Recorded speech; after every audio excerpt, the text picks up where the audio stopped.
Sari. Saya akan menjelaskan tentang perikatan Islam berbasis pertukaran. Yang pertama yaitu ada jual beli. Pengertian jual beli. Jual beli berarti menukar harta dengan harta apapun secara terminologi. Fikih jual beli disebut dengan al-bai, yang berarti menjual, menggantikan dengan kata lain. Perjanjian jual beli di mana suatu pihak berjanji akan menyerahkan barang objek jual beli. Secara histori, jual beli dapat dilakukan dengan dua cara, yaitu pertama ada tukar menukar barang yang disebut barter. Nah, yang kedua ada jual beli dengan sistem uang, yaitu suatu alat tukar yang sah. Hukum-hukum jual beli. Yang pertama yaitu ada Al-Quran. 1. Allah telah menghalalkan jual beli dan mengharamkan riba.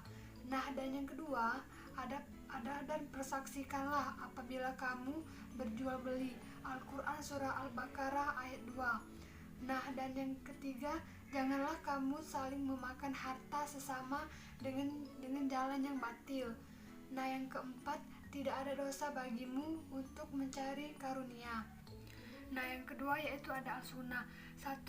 Rasulullah SAW pernah ditanya, pekerjaan apa yang paling baik? Lalu beliau menjawab, usaha seseorang dari tangannya sendiri. Nah, yang kedua, perdagangan yang jujur dan terpercaya akan dibangkitkan bersama para nabi. Yang ketiga yaitu ada ijma. 1. Imam Muslim setuju bahwa jual beli diperkenankan hanya sepanjang dalam pengertian yang baik. Yang kedua, Imam Syafi'i mengatakan secara umum jual beli diperkenankan sepanjang dan dilaksanakan oleh pihak yang berwenang. Baiklah, itu saja yang dapat saya jelaskan. Assalamualaikum warahmatullahi wabarakatuh. Perkenalkan, nama saya Tri Amelia dan saya akan melanjutkan penjelasan dari saudari Nina mengenai jual beli. Yang pertama, saya akan menjelaskan mengenai rukun dan syarat jual beli. Adapun rukun jual beli yang pertama adalah pelaku transaksi, yaitu penjual dan juga pembeli. Yang kedua adalah objek transaksi, yaitu harga dan juga barang. Dan yang terakhir adalah akad atau transaksi itu sendiri. Adapun syarat sah jual beli, yang pertama adalah saling rela antara kedua belah pihak. Yang kedua, pelaku akad adalah orang yang diperbolehkan melakukan akad, yaitu orang yang telah balik, orang yang berakal, dan juga orang yang mengerti. Lalu, harta yang menjadi objek transaksi telah dimiliki sebelumnya oleh dua belah pihak. Yang keempat adalah objek transaksi adalah barang yang diperbolehkan agama, maka tidak diperbolehkan menjual barang haram. Yang kelima, objek transaksi adalah barang yang bisa diserah terimakan, maka tidak sah menjual barang, contohnya seperti mobil yang hilang atau burung di angkasa. Hal ini dilarang karena tidak dapat diserah terimakan. Yang keenam, objek jual beli diketahui oleh kedua belah pihak, maka tidak sah menjual barang yang tidak jelas keberadaannya. Dan yang terakhir adalah harga harus jelas saat bertransaksi. Selanjutnya adalah jenis-jenis dari jual beli. Dari sisi objek yang diperjualbelikan, jual beli itu dibagi menjadi 3. Yang pertama adalah jual beli muntalaqah, yaitu pertukaran antara barang atau jasa dengan uang. Yang kedua adalah jual beli syaraf, yaitu jual beli atau pertukaran antara satu mata uang dengan mata uang yang lainnya.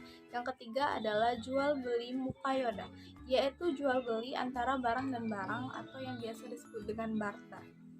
Lalu, dari sisi cara menetapkan harga, jual beli itu dibagi menjadi 4. Yang pertama adalah jual beli musyawamah atau tawar-menawar. Yang kedua adalah jual beli amanah, yaitu jual beli di mana penjual memberitahukan modal awalnya atau harga perolehan barang.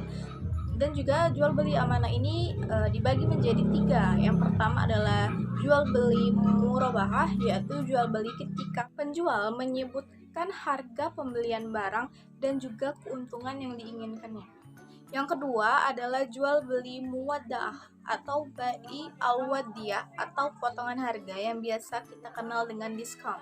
Yang ketiga adalah jual beli tauliyah, yaitu jual beli dengan harga modal tanpa keuntungan dan tanpa kerugian. Selanjutnya adalah jual beli dengan harga tangguh atau bai bil saman ajil, yaitu jual beli dengan penetapan harga yang akan dibayar kemudian. Dan yang terakhir adalah jual beli muzayadah atau yang biasa kita kenal dengan lelang. Selanjutnya, dari sisi pembayaran, jual beli itu dibagi menjadi 4. Yang pertama adalah jual beli tunai, yang kedua jual beli dengan pembayaran tertunda atau bai muajal, dan yang terakhir adalah jual beli dengan penyerahan barang tertunda. Yang nomor 3 ini dibagi menjadi 2. Yang pertama adalah bai as-salam atau pembayaran di muka dan penerimaan barangnya menyusul kemudian. Lalu ada bai istina, artinya pembeli membayar tunai atau bertahap atas barang yang dipesan dengan spesifikasinya yang harus diproduksi dan diserahkan kemudian harinya. Sekian penjelasan dari saya, terima kasih. Perkenalkan, nama saya Penny Monica. Baiklah, saya akan menjelaskan materi selanjutnya tentang sewa menyewa atau ijarah. Pengertian ijarah secara bahasa berasal dari kata al-ajru yang artinya ganti, upah atau menjual manfaat, yaitu seperti imbalan terhadap sesuatu pekerjaan dan pahala. Dan adapun dasar hukum dari ijarah terdapat dari beberapa dalil, contohnya adalah Quran Surat Al-Kahfi ayat 77 yang berarti, maka keduanya berjalan hingga tatkala keduanya sampai kepada penduduk suatu negeri, mereka minta dijamu kepada penduduk negeri itu, tetapi penduduk negeri itu tidak mau menjamu mereka. Kemudian keduanya menemukan dalam negeri itu dinding rumah yang hampir roboh, maka Khidir menegakkan dinding itu. Musa berkata, "Jikalau kamu mau, niscaya kamu mengambil upah untuk itu." Dan ada pun dasar hukum lainnya seperti sabda Nabi dan ijma, yang dimana umat Islam pada masa sahabat telah sepakat membolehkan akad ijarah sebelum keberadaan Asyam, Ibnu Ulayyah dan lainnya. Dan adapun rukun dan syarat ijarah, yang pertama, kedua belah pihak yang berakad menyatakan kerelaannya untuk melakukan akad ijarah. Yang dimaksud di sini adalah kedua belah pihak tidak ada paksaan sama sekali, mereka melakukannya dengan sukarela. Kemudian yang kedua, manfaat yang menjadi objek ijarah harus diketahui secara sempurna sehingga tidak akan muncul perselisihan atau permasalahan ke depannya lagi. Kemudian ada pula penyewa barang berhak memanfaatkan barang sewaan tersebut baik untuk diri sendiri maupun orang lain. Maksudnya untuk orang lain itu dengan cara menyewakan atau meminjamkan. Kemudian objek ijarah dapat dalam bentuk jasa atau tenaga orang lain. Kemudian ada juga objek ijarah dalam bentuk barang, merupakan sesuatu yang dapat disewakan. Yang terakhir juga ada imbalan sewa ataupun upah harus jelas, tertentu, dan bernilai.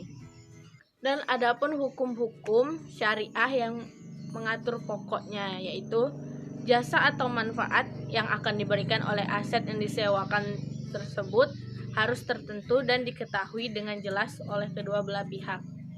Kemudian adapun kepemilikan aset tetap pada yang menyewakan yang bertanggung jawab atas pemeliharaannya sehingga aset tersebut terus dapat memberi manfaat kepada penyewa. Kemudian akad ijarah dihentikan pada aset-aset yang bersangkutan berhenti memberikan manfaat kepada penyewa. Lalu yang selanjutnya, aset tidak boleh dijual kepada penyewa dengan harga yang ditetapkan sebelum pada saat kontrak berakhir. Kemudian adapun sewa aset tidak dapat dipakai sebagai patokan tingkat keuntungan dengan alasan yang pertama, pemilik aset tidak mengetahui dengan pasti umur aset atau barang yang bersangkutan. Aset hanya akan memberikan pendapat pada masa produktifnya.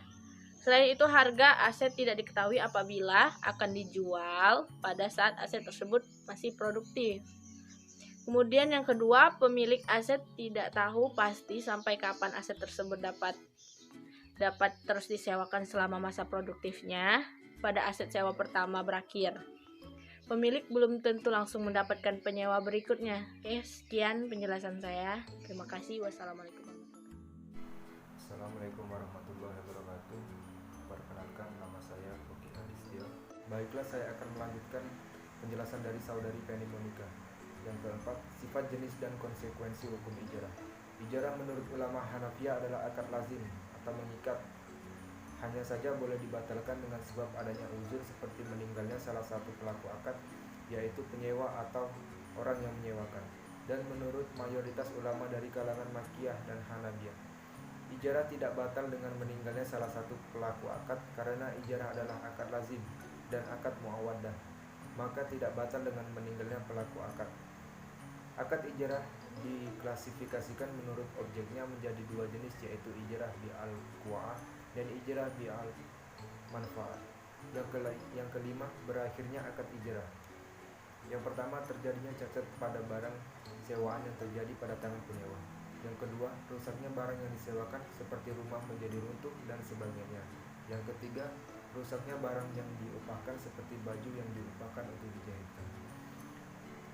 Dilihat dari penjelasan di atas bahwa akad ijarah merupakan bagian dari jenis tijari.